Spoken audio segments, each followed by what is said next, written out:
Yo creo que ahora mismo estamos, e insisto, no soy el único que lo dice, en una segunda guerra fría. Que esta tendencia de bajada demográfica no es solo española, es global. Está empezando a descender la demografía en la India, en China también. Va a haber un problema demográfico en China dentro de unos años. Pero claro, es que el declive imperial de Estados Unidos para mí no es solo el declive de Estados Unidos como Estado. En gran medida también es el declive y descomposición, que puede ser incluso un poquito más lento, pero yo creo que también es potente porque se ve en el Reino Unido, de toda la cosmovisión de la cultura anglosajona que ha sido hegemónica en el mundo desde hace 2 siglos.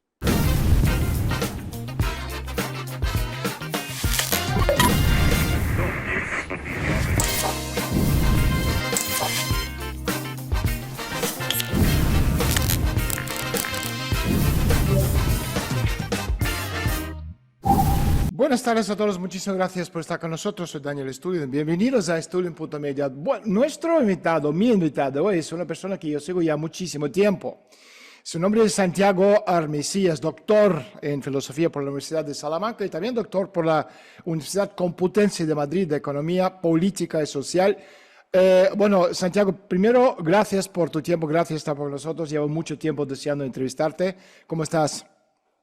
Hola, pues nada, muy, muy bien, muy a gusto, aceptando tu invitación, que también te conozco de hace muchos años. Bueno, tu reputación te precede.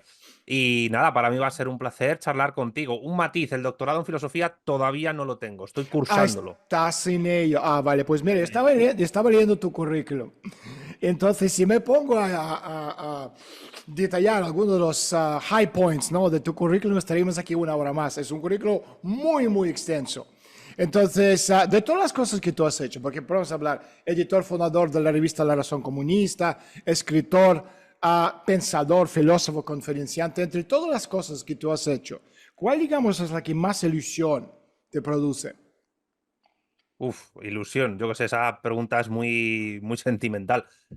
A mí lo que más me gusta es el contacto con la gente, sobre todo cuando la gente me escribe, cuando la gente me habla después de una charla, de una conferencia, cuando me habla después, cuando me piden que les firme un libro, cuando lo que más ilusión me hace es contactar con las personas. Yo creo que eso es lo más bonito. Supongo que a ti también te pasará. En el fondo, es el tipo de interacción mejor. Es decir, porque el trabajo que uno hace en YouTube, o sea, o con libros, o con artículos, o con lo que sea, o dando clases, pues al final, si no tienes una retroalimentación con las personas, pues no sirve de mucho. O sea, que a mí lo que más me gusta realmente, lo que más me hace ilusión, si quieres utilizar esa palabra, es pues el contacto con la gente, la interacción con la gente y las conversaciones que se tienen con la gente a partir de lo que uno ofrece y lo que ellos pueden asimilar de lo que uno ofrece. Eso es lo más bonito, sin Yo duda. creo que es la parte fundamental e importante porque, o sea, nuestra salvavidas, digamos, es la capacidad de personas como tú, como yo, como muchos otros que estamos dando vueltas por ahí,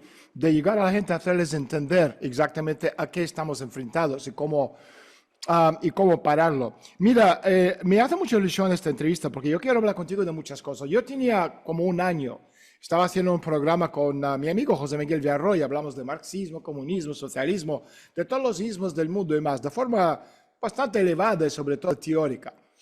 Contigo quiero, o sea, hacer un poco de eso, pero también cosas muy prácticas. Por ejemplo, quiero empezar preguntándole, o sea, ¿qué pasó con la democracia? O sea, la metodología no todavía estaba vigente, como si la democracia en sí misma no tuviera ni pudiera tener ningún problema. Bueno, según Churchill era el peor régimen excepto todos los demás. Y si no funciona, bueno, es porque tenemos una naturaleza, digamos, esclava de la conciencia. ¿Tú estás de acuerdo? ¿Cómo lo definirías tú?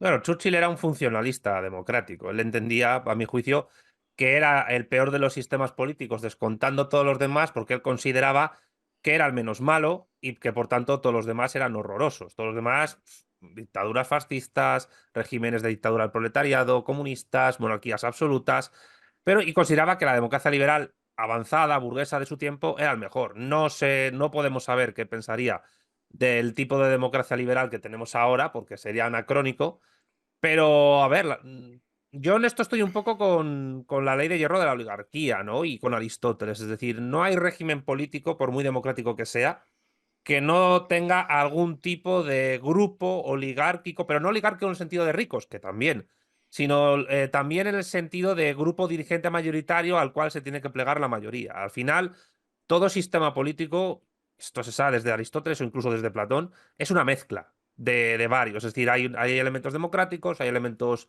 aristocráticos, hay elementos oligárquicos y hay que ver cómo se equilibran unos y otros y así es como funcionan. Eso es inevitable. Claro, desde un punto de vista marxista, lo importante es, sabiendo que hay una ley de hierro de las oligarquías en toda organización política, en todo partido, en todo sindicato e incluso en todo Estado, lo que hay que ver es qué tipo de clase social es la que dirige a esa oligarquía y de dónde sale esa oligarquía, que es lo que le interesaba a Platón en la República. Entonces, bueno, la democracia actual, a la gente tiene la ilusión, si hablamos de ilusión ahora en un sentido negativo, de que lo que vota sirve para algo. Y yo siempre digo que al final, pues, votar está más o menos bien, es un procedimiento, pero realmente las decisiones importantes las toman personas que ni siquiera las votas en tu país y ni siquiera las vas a conocer nunca porque están a kilómetros de distancia. Yo quería hablar, sí, también hablaremos del estado profundo, hablaremos de la gente detrás, digamos, del telón. Yo el otro día que tuve la entrevista con Pedro Baños, el sábado o el viernes, no me acuerdo, en nuestra entrevista le pregunté si Franco se resucitara, si tú crees que ganaría las elecciones presidenciales. Te hago la misma pregunta. Hombre, Franco lo tendría bastante difícil porque habría dos extremos. Habría gente que estaría, digamos, a ver cómo decirlo. En las democracias liberales, la ideología hegemónica, troncal, fundamental es el liberalismo. Y ese liberalismo tiene dos facciones a izquierda y derecha. La de la izquierda es, digamos, una suerte de socialdemocracia desmarxistizada, esto lo sabes tú bien, que desde Kautsky, desde Bernstein, se desmarxistizó la socialdemocracia y realmente han seguido los parámetros del ordoliberalismo alemán, de la economía social de mercado, de Willy Brandt y después de la caída de la Unión Soviética, pues de Tony Blair. Entonces, esa facción del liberalismo de izquierdas hegemónico llamaría pues a Franco fascista, franquista, totalitario, etc. Y la facción de derechas lo llamaría rojo, porque yo sostengo desde hace tiempo que por mucho que Franco pueda generar repelús a mucha gente, sin duda su política económica y su forma de Estado era más socialista que la del PSOE. La forma en la que él desarrolló la política económica industrialista, proteccionista, basada en la doctrina social de la Iglesia, con algún toque de falangismo, pero no muy profundo, porque para mí realmente cuando mueren José Antonio, Ramiro Ledesma y Manuel Edillas de Fenestrado, Arrés y Girón de Velasco se tuvieron que plegar a la Iglesia Católica, que era la que tuvo más peso a la hora de imponer una política social en el régimen de Franco. Pero si ahora un partido o Franco resucitara y presentara un programa político económico, habría mucha gente, liberales de derechas, que lo considerarían un peligroso bolchevique. Eso es lo que yo creo que pasaría. Ahora bien, tampoco creo que... ¿Dónde está el elemento de la justicia social? Porque lo que la gente clama igual en Rusia, como en Estados Unidos, como en Canadá, como en Venezuela, como en España, como en otros países, es la justicia social. Ya, pero la justicia social, yo dediqué un directo en mi canal sobre eso, invité a católicos expertos en el asunto, y es un término muy prostituido, igual que democracia. O sea, la idea de justicia social nació en el entorno del Vaticano, en el siglo XIX, un cardenal jesuita, tenía que ser jesuita, italiano, Luigi Por Taparelli, fuerza, exacto. claro, es el que creó el término justicia social dentro del marco de la doctrina social de la Iglesia, que luego emplearon pues con la Rerum Novarum, León XIII y todos los papas siguientes. ¿Qué ha pasado? Pues que esa facción izquierdista del liberalismo hegemónico, la socialdemocracia, enarbola la idea de justicia social, pero desacralizada, secularizada, esto lo explica muy bien también Juan Manuel de Prada, y lo hace de tal manera que al final pues es una suerte simplemente de aplicación del identitarismo típico anglosajón estadounidense de las minorías, ¿no? Y al final pues es más adalid de la justicia social Ernesto Laclau con su razón populista que cualquier, que incluso te diría que cualquier papa. Y en el caso del liberalismo de derechas, pues la justicia social está totalmente defenestrada, perseguida. El propio Hayek la criticó vehementemente, el propio Milley también ha dicho que es su fuente de pobreza.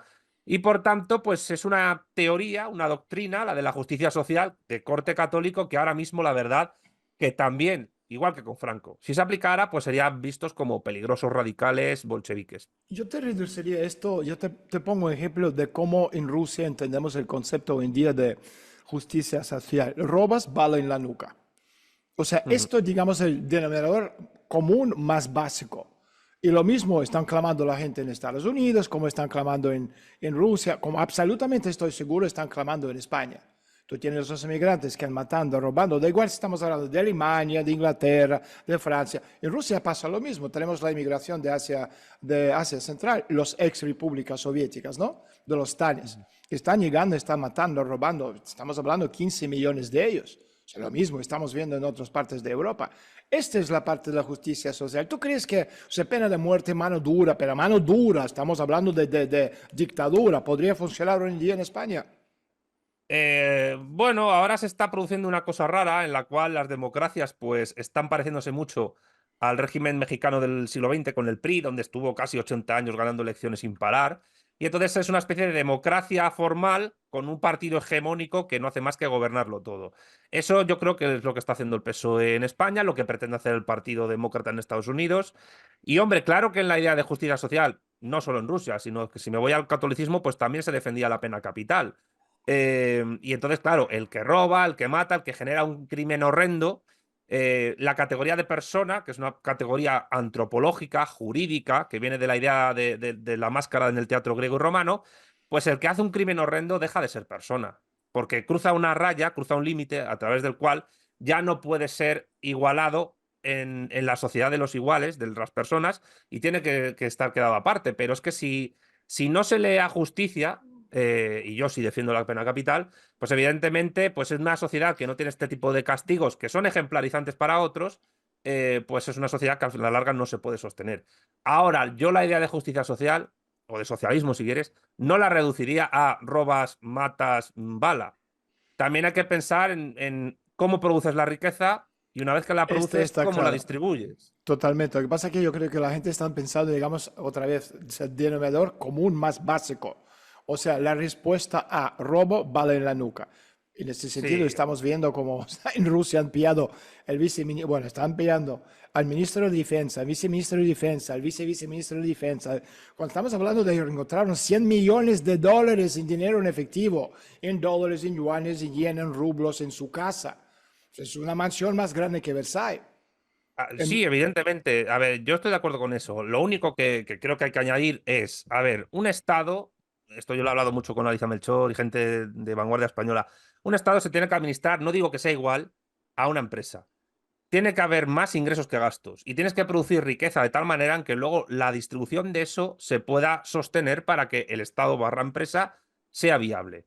Y todo eso tiene que asegurar un mínimo. ¿Ese mínimo cuál es? ¿Qué es lo que busca la ciudadanía? ¿Qué es lo que busca un obrero? ¿Qué es lo que necesita? Pues lo mínimo que yo creo que hay que garantizarle es seguridad, trabajo, que Obviamente. su familia se pueda desarrollar, que no le puedan robar, ni atentar, ni asesinar yendo por la calle y que, por supuesto, pues tenga el dinero, la capacidad de poder adquisitiva suficiente como para que este tipo de bases se pueda sostener y tener una jubilación adecuada, etcétera. Es decir, seguridad, orden, ley y el bienestar para los suyos, el bienestar para la comunidad. Luego, si además de eso tiene capacidad para influir en el poder político, pues entonces mejor que mejor. El problema es que ahora mismo yo creo que la gente que gobierna los estados, las organizaciones supraestatales y también ciertos grandes transnacionales económicas no buscan ese tipo de bienestar mínimo, sino que lo que buscan es generar una cosa que se da mucho en la naturaleza, que es un cierto orden caótico, en el Está cual, claro. pues, sálvese quien pueda. Y bueno, en esa estamos, conformándose una suerte de oligarquía cosmopolita que, sin embargo, utiliza a los estados para sus fines. ¿Tú crees que habría que dejar el podio, digamos, político a los títeres, no tanto a los líderes, sino a los actores profesionales? Como una tecnocracia, ¿te refieres? Tú estás viendo Kamala Harris es un actor profesional, o sea, es una tipa de política, tiene muy poco, de Hombre, estadista yo, menos. Yo no soy muy partidario de la, no sé cómo llamarlo, profesionalización de la política en sentido tecnocrático. Sí creo que debe haber expertos que se dediquen a ciertos temas, pero yo sí defiendo que cualquier persona, venga de la capa social que venga, incluso de lo más bajo, si tiene la inteligencia suficiente y la formación suficiente y la honestidad suficiente como para poder tener una dirigencia política importante, hay que permitirlo. Yo creo que, por ejemplo, hay gente que ha defendido que deberían gobernar los jueces. Yo creo que un gobierno de jueces sería muy peligroso porque lo judicializarían todo. Creo que sería peor que un gobierno de militares o de policías. No creo que una sola capa social tenga que ser preponderante. Creo que cualquier tipo de profesional, incluso el último, entre comillas, mindundi que haya en la sociedad, si es capaz de conocer cualquier tipo de verdad y si se generan las estructuras adecuadas para que esa persona se forme y pueda influir en los demás y trabajar para los demás y tener una influencia política y poder político adecuado, yo estaría totalmente a favor. Fíjate, Guy Debord lo llamó en 1967, si no me equivoco, la sociedad de espectáculo. Y traducido al lenguaje de 2024 es la política de Netflix. O sea, las noticias se han fusionado hasta el punto de ser absolutamente indistinguibles de las telenovelas, ¿no? El proceso político que se ha convertido principalmente en un espectáculo. O sea, los políticos verdaderos, ¿tú crees que pueden competir hoy en día con esta maquinaria del poder?